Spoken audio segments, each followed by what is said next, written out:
Hello guys, ito lang yung magandang pwesto ko para mag-vlog guys. Nasa baba ako kanina, si Jessie nakasando lang. Binibidyohan ko siya, tumakbo siya. Tapos si Bunso, nakabrief lang siya. Naka-short siya kanina si Bunso. Naiinitan, so ayun, nakabrief lang siya. So sino ba naman ang makakasama ko sa pagbablog natin guys, kundi ang ating sariling pagmumukha. So dito tayo. Nandito tayo sa Beirut guys, okay? Nandito tayo sa Beirut. So yun nga po ang programa, ang system ng aming buhay dito sa Lebanon is pag weekend, Friday ng gabi, tumatakas na kami papuntang bundok. Tapos bumabalik kami ng gabi ng Sunday. Kung minsan Monday morning. So bali 3 araw doon. Saturday, Sunday, oo. 3 araw, and then dito 4 na araw dahil dapat Monday morning maggagayak si Habi papuntang trabaho dahil dito nga po ang trabaho ni Habi. Dahil kung mag-stay naman tayo dito or mag-stay tayo sa bundok ng straight, wala nang kikitahin si Mister, hindi na makakapagtrabaho. So anong kakainin natin? So kailangan bumalik tayo dito sa siyudad para magtrabaho si Mister.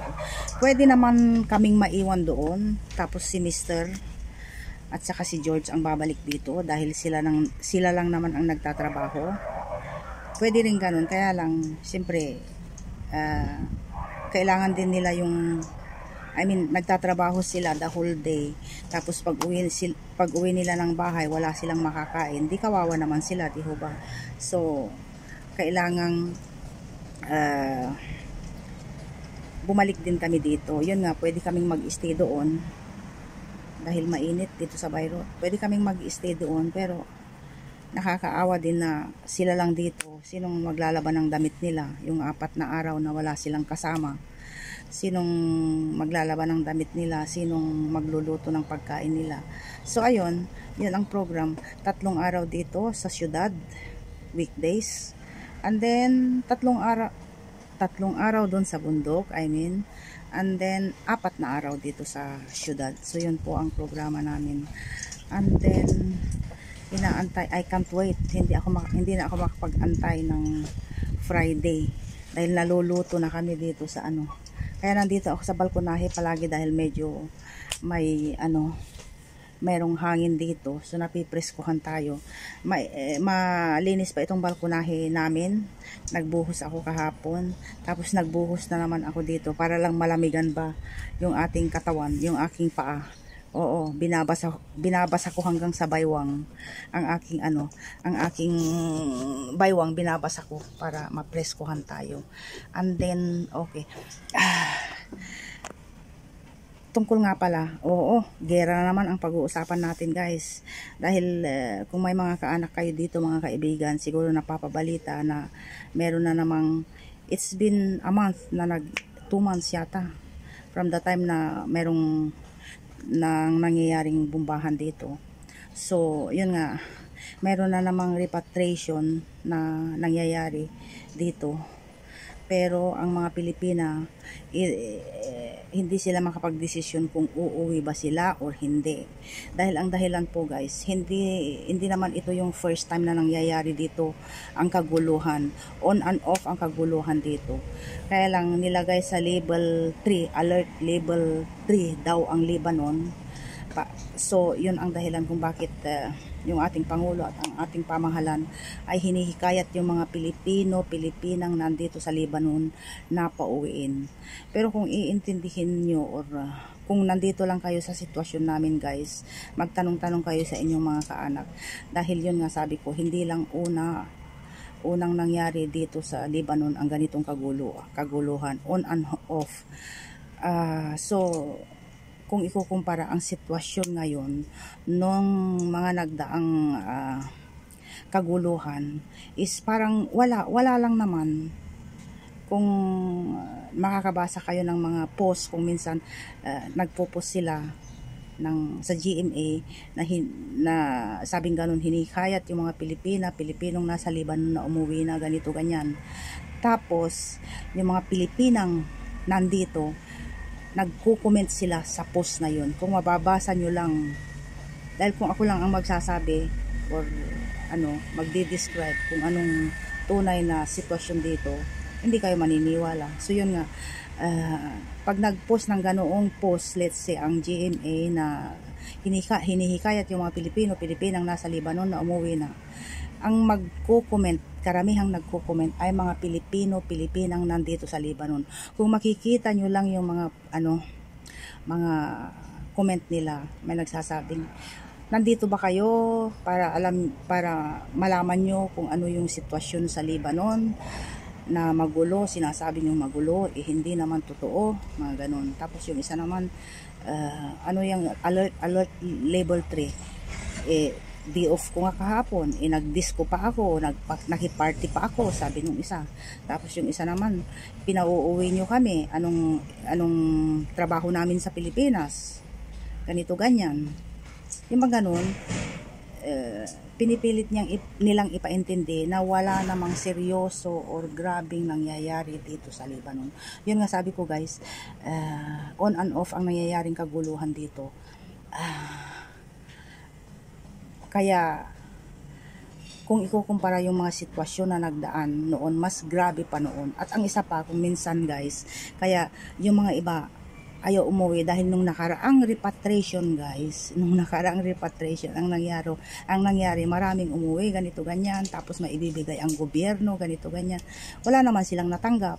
And then pagkatapos noon, after mga 1 month, 2 months, naging kalmado ang Lebanon. So yung mga umuwi na daan-daang Pilipino ang umuwi, nagsisi sila. At karamihan gustong bumalik dito sa Lebanon. Ewan ko ba kung anong meron ang bansang Lebanon, bakit marami pa ring Pilipino ang pumupunta dito. Gera, sinasabing gera, pero how to say, marami pa ring bumabalik dito. Dahil as you know, ang bansang Lebanon ay napakaliit pero napakayamang bansa po. At yun na nga guys, yung mga karamihang napasama sa repatriation nung nakaraan ay hindi na sila pwedeng makabalik. Oo. So yung mga iba nag-iisip sila kung uuwi ako, makakabalik ba ako? Dahil ang patakaran yata na naririnig ko is that kung napasama ka sa repatriation is magbilang ka muna ng 5 years bago ka makabalik dito. At saka isa pa sinasabi ng gobyerno, sinasabi niya sa news na bibigyan sila. Pero this time daw may matatanggap sila. Sana nga, dahil kawawa naman silang uuwi na walang maiuuwing pera. At yun nga, sinasabing libre ang pamasahe, ganito ganyan. Ang ginagawa ng embahada, shout out sa mga embahada, as what my friend told me, na sinasabi sa gobyerno na walang bayarin, ganito ganyan, walang libre ang ticket. Ang nangyayari guys, magpapalista sila sa embahada, tapos may mga kuskus balongos na babayaran pa sa embahada, ganoon. Oo. At saka in some way, ang repatriation, ang pagre-repatriate ng mga kababayan natin, yun ay maganda doon sa mga kababayan nating expired na yung papeles nila, mga ganon, yung mga takas, mga ganon, maganda yun sa kanila. Pero yung mga kaso ng mga yun, I think meron pang dadaan ng proseso, kaya mag-aantay sila, pumipila sila, mag-aantay sila ng ilang araw, ilang linggo, I don't know. Oo, so yun ang dinig ko guys, na sinasabing walang bayarin, libre lahat, pero pag pumunta naman sila sa embahada is merong pinapabayad ang ating embahada. Yun ang dinig ko. So ayun ang update tungkol sa repatriation na nangyayari dito sa Lebanon. At marami pa ring ayaw umuwi dahil nga nung nakaraang repatriation is karamihan ay gustong bumalik, hindi na sila nakakabalik. So ayun. At yun, okay naman po kami guys. At wala naman akong naririnig na putukan dito. Ang nagpapalala lang kung minsan, yung mga nandito rin na mga Pilipina, magpupo sila, yun, may bomba, mga ganun. Ang tanong, merong ba kayong narinig na mga Pilipino na nabomba na bumagsak yung building na namatay? Wala naman. Ang balita lang na is that may dumadaan na warplane, ganoon, tapos matunog, umuuga, nanginginig yung building, ganun lang. Pero yung magpasabog sila sa places, wala guys, oo.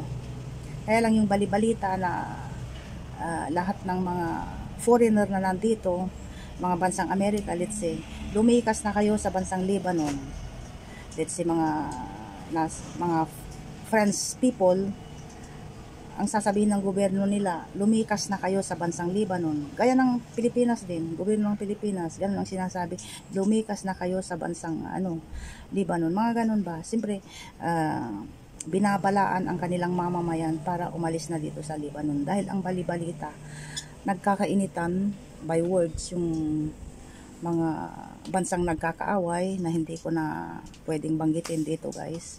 Nagkakainitan, balibalita lang yun na ganito ang mangyayari, na ganito ang mangyayari. Mga mga haka-haka, yun ang nagpapainit at yun ang nagpapalala ng sitwasyon ba. So, ayun. So, that's it for today. At ako'y hindi na makapag-antay ng Friday para pumunta sa bundok guys dahil ako'y lutong-luto na ang aking kaluluwa guys.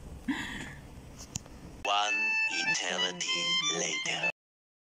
So, namili po tayo ng konti, babaonin sa bundok. So, tayo naghahanda na ng ating mga pwedeng dalhin doon.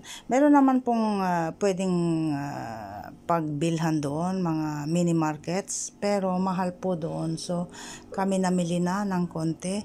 At ang kalahati dito, iba dito ay iiwan namin dito sa bahay para pagbalik natin, meron po tayong makakain. So, let's get ready.